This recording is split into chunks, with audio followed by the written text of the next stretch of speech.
Hello friends, સ્વાગત છે તમારું મારા કિચનમાં। આજે આપણે રવા અને ઘઉંના લોટની ફરસી પૂરી બનાવીશું, જે બજારમાં મળતી હોય છે એના કરતાં પણ બહુ જ સરસ, ટેસ્ટી અને ખસ્તા બને છે।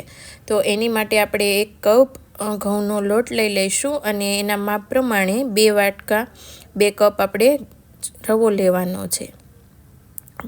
પછી 1 ચમચી આપણે ચીલી ફ્લેક્સ નાખીશું, 1 ચમચી મીઠું નાખી દઈશું અને જીરું શેકેલું 1 ચમચી નાખીશું અને અડધો વાટકો ઘી નાખી દઈશું। 1 ચમચી કસૂરી મેથી નાખવાની છે અને પછી આપણે આને બરાબર મિક્સ કરી લેવાનું છે। આ પૂરીમાં થોડું ઘીનું મોણ વધારે દેવાનું છે, એટલે આપણી પૂરી છે એ થોડી ખસ્તા બનશે, એકદમ આમ ક્રિસ્પી બને છે। મોણ ઓછું હશે તો થોડી ક્રિસ્પી નહીં બને, એટલે મોણનું થોડું આમાં ખાસ માપનું પરફેક્ટ ધ્યાન રાખવાનું છે। જો તો તમે જોઈ શકો છો, આવી રીતના મુઠ્ઠી વળે એવું આપણે મોણ દેવાનું છે। હવે બધું મિક્સ થઈ ગયું એટલે થોડું થોડું પાણી ઉમેરતા જઈ અને આપણે આનો લોટ બાંધી લેવાનો છે।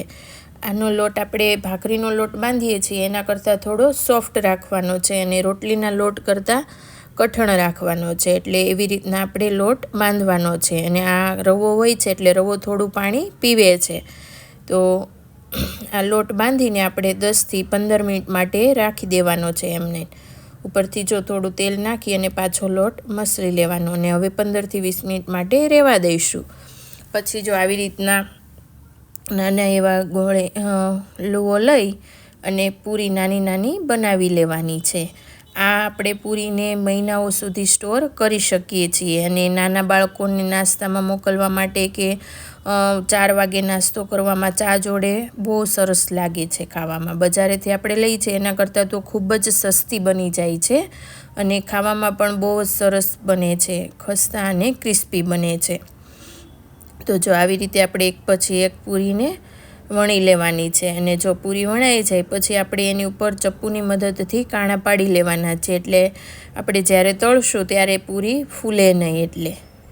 તો જો આવી રીતના વણી લઈશું અને જો એકસાથે બધી વણીને તૈયાર થઈ ગઈ છે। હવે તેલ ગરમ થઈ જાય એટલે આવી રીતે એક પછી એક આપણે પૂરી નાખી દેવાની છે અને ગેસની ફ્લેમ મીડિયમ રાખવાની છે।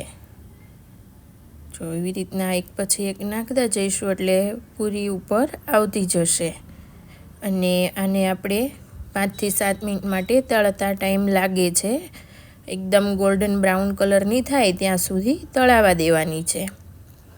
જો તમે જોઈ શકો છો હવે આપણી પૂરી એકદમ ગોલ્ડન બ્રાઉન તૈયાર થઈ ગઈ છે। તો જો એકદમ જો કેવી સરસ કડક પૂરી થઈ ગઈ છે, બજારે મળતી હોય છે એવી જ સરસ પૂરી બનીને તૈયાર થઈ ગઈ છે। જો તમને મારો વિડીયો ગમ્યો હોય તો લાઈક કરજો, શેર કરજો અને સબસ્ક્રાઈબ કરજો। Thank you.